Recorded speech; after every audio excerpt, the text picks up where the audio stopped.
الحمدللہ رب العالمین والصلاة والسلام علی رسولہ الکریم اما بعد فاعوذ باللہ من الشیطان الرجیم بسم اللہ الرحمن الرحیم ومن آیاتہ اللیل والنہار والشمس والقمر لا تسجدوا للشمس ولا للقمر واسجدوا للہ الذی خلقہن ان کنتم ایاہ تعبدون۔ آج جو ہے باب صلاۃ الکسوف شروع ہوگا، یعنی کہ سورج گرہن اور چاند گرہن کی نماز پڑھنے کا بیان جو ہے وہ شروع ہوگا۔ یعنی کہ سورج کو یا چاند کو گرہن لگے تو اللہ کے نبی صلی اللہ علیہ وسلم کا معمول تھا کہ نبی صلی اللہ علیہ وسلم جو تھے وہ نماز پڑھا کرتے تھے۔ کسوف جو ہے عربی کے اندر سورج گرہن کو کہتے ہیں، خسوف چاند گرہن کو کہتے ہیں۔ تو سورج گرہن اور چاند گرہن پر جو نماز پڑھی جاتی ہے اسے نماز کسوف یا خسوف کہا جاتا ہے۔ تو اس کے سورج گرہن کے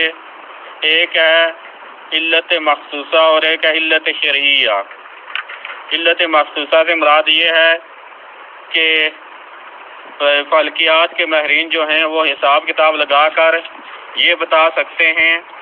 کہ سورج گرہن کب ہوگا یا چاند گرہن کب ہوگا، کس دن ہوگا۔ یہ ان کے سورج گرہن اور چاند گرہن کے واقع ہونے سے پہلے بتا سکتے ہیں، لیکن علت شرعیہ جو ہے وہ نہیں بتا سکتے۔ یعنی کہ سورج گرہن یا چاند گرہن جو ہے وہ اللہ کا عذاب لے کر اترے ہیں، اللہ کی نشانی ہے، تو اللہ تعالیٰ کی نشانی جو ہے وہ کس لیے ہے یہ اس کا کچھ کوئی نہیں بتا سکتا۔ اللہ رب العزت بھی فرماتے ہیں کہ اللہ تعالیٰ کی نشانیاں رات اور دن ہیں، سورج اور چاند ہیں، اور فرمایا کہ تم جو ہے سورج کو اور چاند کو سجدہ نہ کرو، تم سجدہ اس اللہ کو کرو جس اللہ نے ان چیزوں کو پیدا کیا ہے، دن اور رات کو، سورج اور چاند کو جس نے پیدا کیا، سجدہ اس کو کرو اگر تم اس کی خاص عبادت کرنے والے ہو تو۔ یعنی کہ اگر تم اللہ کی عبادت کرنا چاہتے ہو تو اللہ کو سجدہ کرو، ان سورج چاند یا دن اور رات کو سجدہ کرنا جو ہے یہ درست نہیں۔ تو یہ جو آیت مبارکہ جو ہے یہ جو واسجدوا للہ الذی خلقہن ان کنتم ایاہ تعبدون، اس سے بعض نے یہ مراد لیا، انہوں نے کہا بعض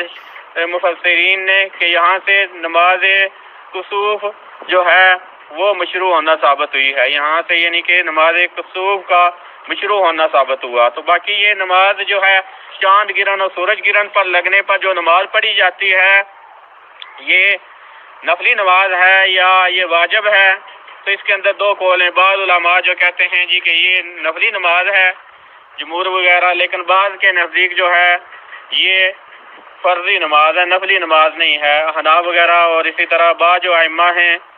امام البانی وغیرہ، وہ بھی ادھر ہی یہ ہیں کہ یہ وجوب کے قریب ترین ہے کہ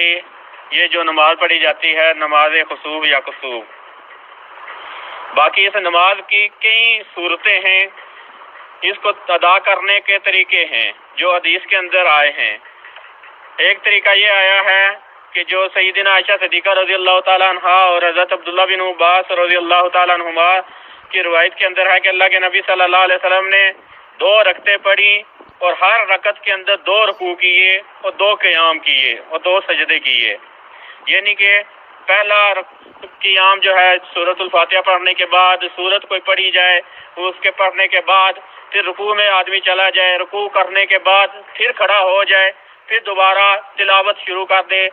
قرات شروع کر دے، لیکن سورۃ الفاتحہ نہ پڑھے بلکہ آگے جو قرآن کا کوئی اور حصہ جو ہے تلاوت کرنا شروع کرے، وہ تلاوت کرتے کرتے پھر ایک اور رکوع کرے، اس رکوع کرنے کے بعد رکوع کی دعائیں پڑھنے کے بعد پھر 2 سجدے کرے۔ یہ ہے ایک رکعت، اور اس کے بعد دوسری رکعت اسی طریقے کے ساتھ ادا کر لے۔ یہ ہے ایک طریقہ کہ ایک رکعت میں 2 رکوع کیے جائیں، یہ حدیث کے اندر آتا ہے، بخاری اور مسلم وغیرہ کے اندر حدیث ہے۔ اور ایک طریقہ یہ ہے کہ 2 رکعتیں ادا کی جائیں لیکن ہر رکعت کے اندر 2 کے بجائے 3 رکوع کیے جائیں، 3 رکوع کیے جائیں، تو ہر رکوع کے درمیان جو ہے وہ قرات کی جائے گی۔ اور اسی طرح ایک طریقہ یہ ہے کہ 2 رکعتیں پڑھی جائیں، ہر رکعت کے اندر جو ہے 4 رکوع کیے جائیں، ٹوٹل جو ہے وہ 8 رکوع ہوں گے 2 رکعتوں میں، 8 رکوع ہو جائیں گے، 4 سجدے ہو جائیں گے۔ اور ایک طریقہ یہ ہے کہ رکعتیں 2 ہی ہیں،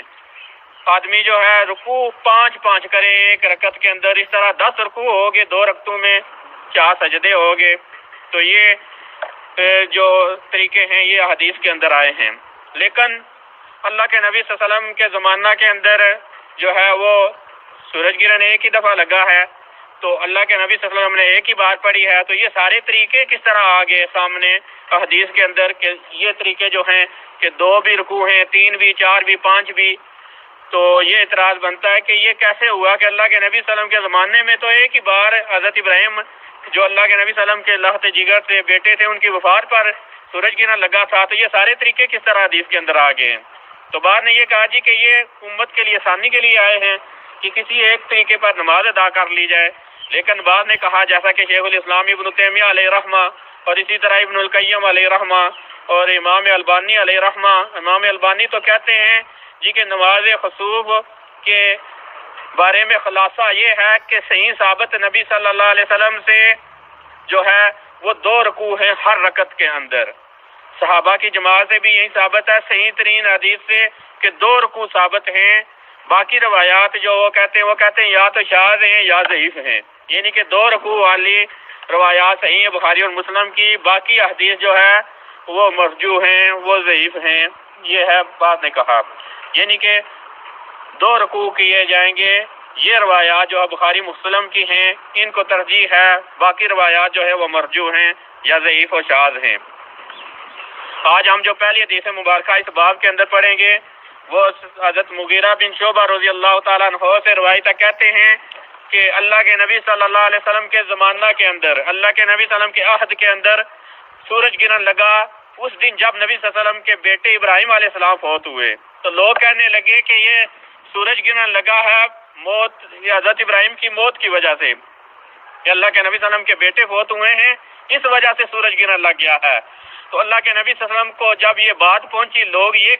بات کہہ رہے ہیں، تو اللہ کے نبی صلی اللہ علیہ وسلم نے کہا جی کہ یہ سورج اور چاند جو ہیں یہ اللہ کی نشانیوں میں سے 2 نشانیاں ہیں،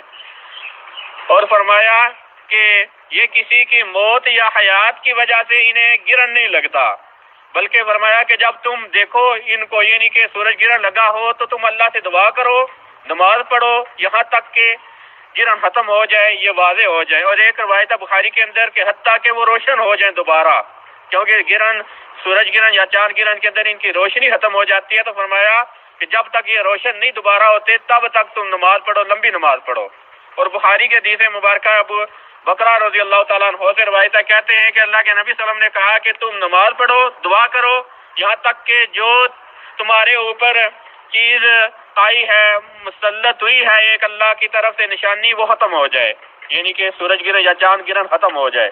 تو یہ سورج گرہن اور چاند گرہن کی حقیقت یہ ہے کہ یہ کسی کے مرنے یا زندہ ہونے سے نہیں لگتے، بلکہ یہ اللہ تعالیٰ کی نشانیاں ہیں۔ اللہ تعالیٰ جب چاہتا ہے ان کو سامنے لے کر آتا ہے۔